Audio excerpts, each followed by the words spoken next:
plunging into something pretty unsettling. It definitely is. But also, like, surprisingly insightful. It's the set of source materials. Yeah. We're unpacking excerpts from, well, it's just called True Summer Camp Scary Stories for Sleep.txt. Right. That title alone. Exactly. And listen, this really isn't just your typical campfire spooky story collection. No. What we have here is, well, it's a single account, but it's chillingly detailed. Mm-hmm.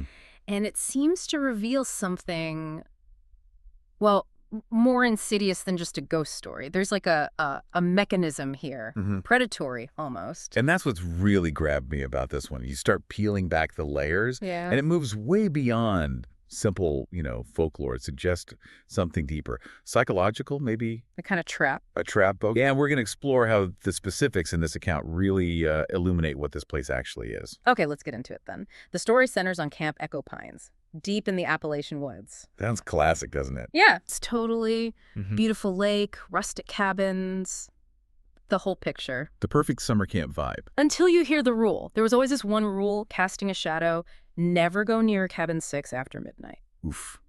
There it is. Right. You just know something's wrong. And this rule, it goes way back, 1974. Okay. That's when a camper, Eli, just vanished from cabin 6. Vanished how? No struggle, no tracks outside, nothing. Just an empty bed.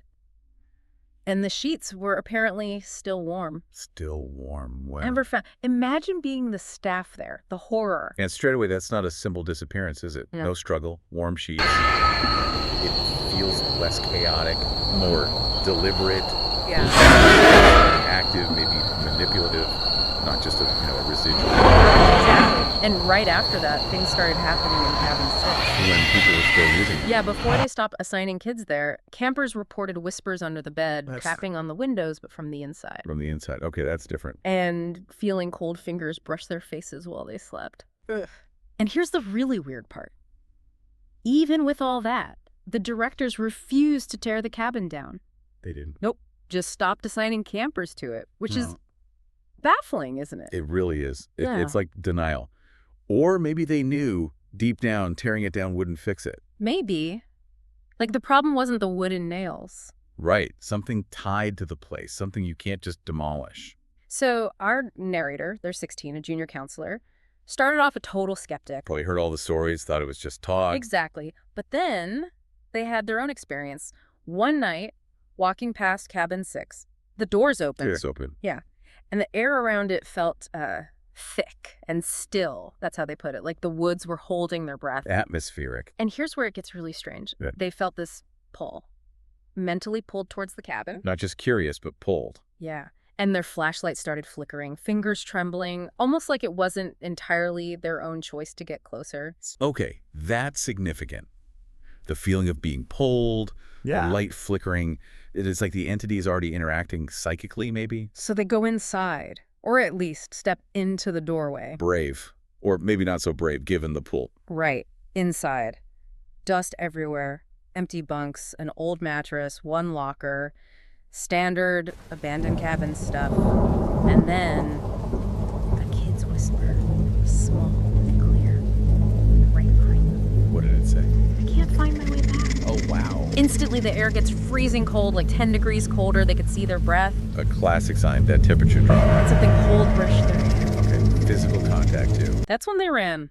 Didn't look back. I don't blame them. That combination, the whisper, the cold, the touch. So they tell Sam, a senior counselor, what happened. And Sam gives this chilling warning. Yeah. Sam says, "You're lucky you got out. Eli usually doesn't let people leave once they answer him." Once they answer him. Okay, that word choice is critical. Right. What does answer even mean here? I can't just be shouting back, surely. I don't think so. It feels deeper than a verbal reply. More like an engagement. Like acknowledging it. Yeah, or maybe even just focusing on it. Giving it your attention when it whispers. If you let yourself respond, even mentally, maybe that's the hook. That's the trap. That's how it gets you. It preys on that moment of fear or curiosity where you react. Yeah. It makes it cognitive, not just spectral. That's way more unsettling. It's about your attention. And things just got worse after that night. How so? Well, a few nights later, a kid in cabin 4 wakes up screaming. said something was whispering right on his chest. The horrible. And another kid sleepwalked all the way to cabin 6. They found him just standing in the doorway, eyes wide open, muttering, "I hear him." Oh, man. So it's reaching out, affecting others now. Seems like it. And the camp directors, their reaction. Let me guess. Dismissed it. Summer stress and homesickness. Predictable. Classic denial again. Easier than facing. Whatever that is.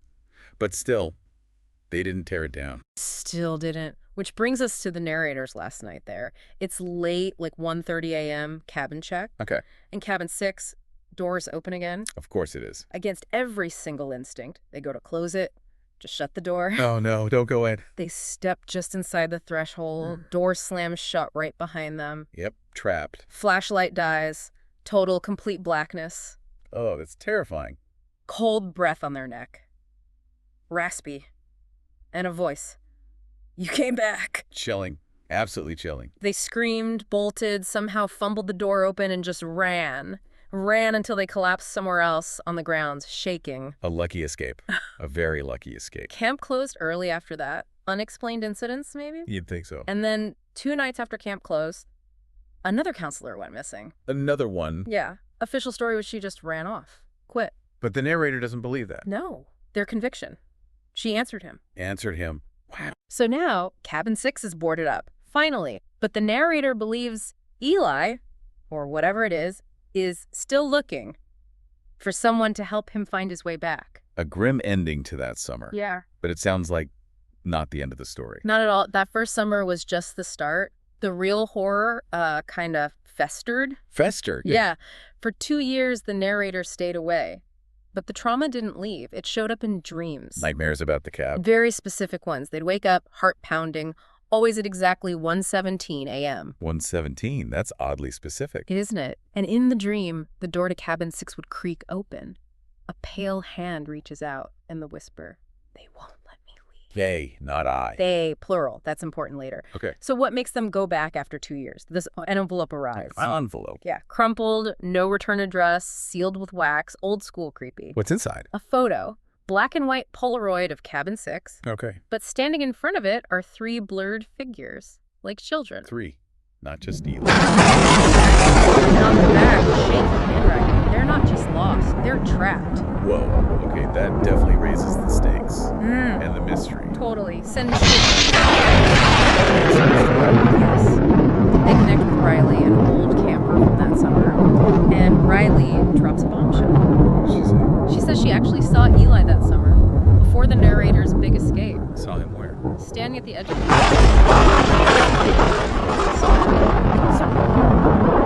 That's inside. And Riley's insight, whispered over the phone, is crucial. She says, "He's not a ghost.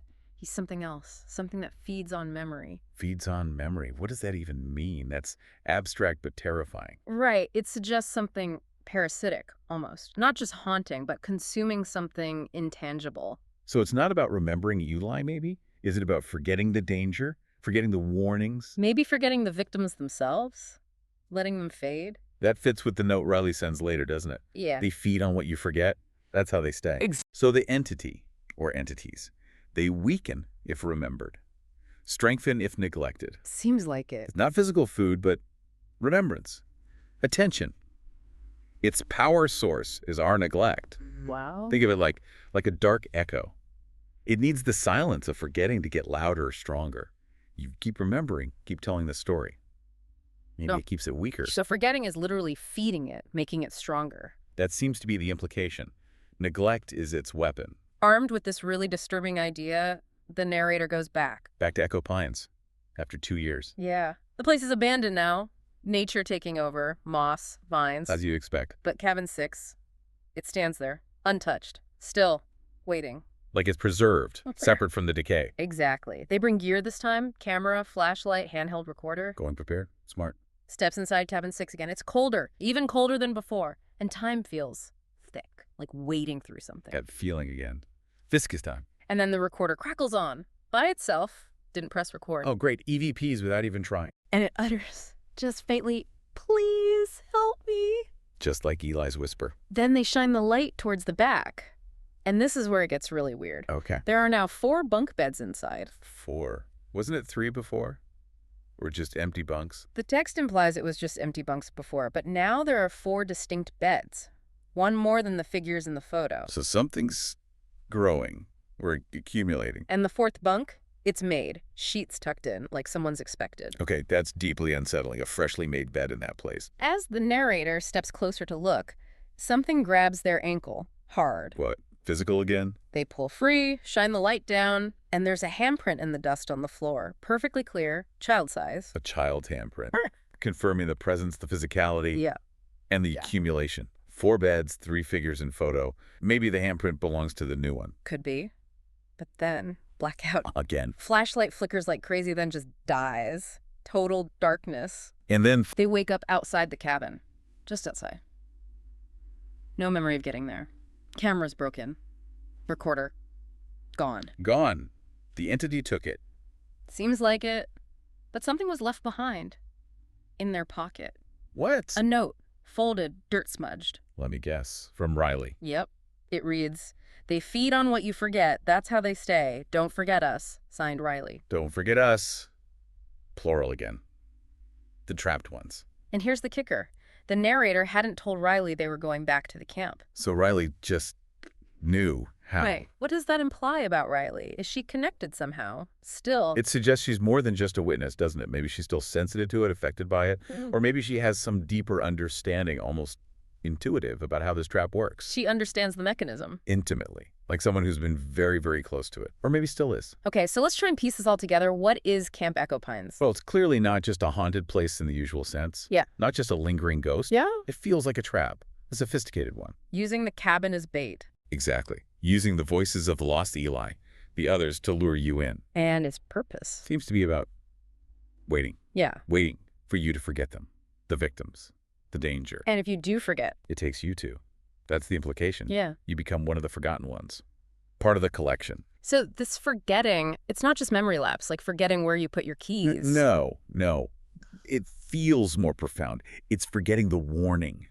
Forgetting the truth of the place. Letting down your guard. Neglecting the memory of the victim. Exactly. It's like the entity itself is sustained by that neglect. It thrives in the shadows of our attention spans. The less it's remembered, the stronger it gets, the more vulnerable you become. It grows powerful when its victims fade from memory. Precisely. Yeah. Which is a terrifying thought in itself. Which I guess brings us to that final, really provocative warning, aimed right at you, listening now. Yeah. If you ever wake up, maybe it's 1:17 a.m., maybe not, but your door is cracked open just a tiny bit, and you think you hear someone whisper your name from out in the hallway. Don't answer. Do not answer, because the second you do, the moment you engage. You're already inside cabin 6. Yeah. It's a different kind of horror, this story. It really is. It's not a slasher, not a monster chasing you. It's insidious, psychological. Tied directly to memory, attention, forgetting. It's a chilling reminder, isn't it, that sometimes the worst threats aren't the ones you can see, but the ones that prey on. Well, what we neglect, what we let slip away. And maybe that leaves us and you with a final question to think about. Go on. In this world we live in now, constant information, endless distractions, so much fighting for our attention. Yeah. What does it really mean today to not forget? How do we actually hold on to things, protect memories, stay vigilant? And how do we protect ourselves from being, well, taken by the things we let slip, the warnings we ignore, the truths we find inconvenient? Something to think about, maybe. Next time you feel that unexplained chill, or think you hear a whisper just out of earshot,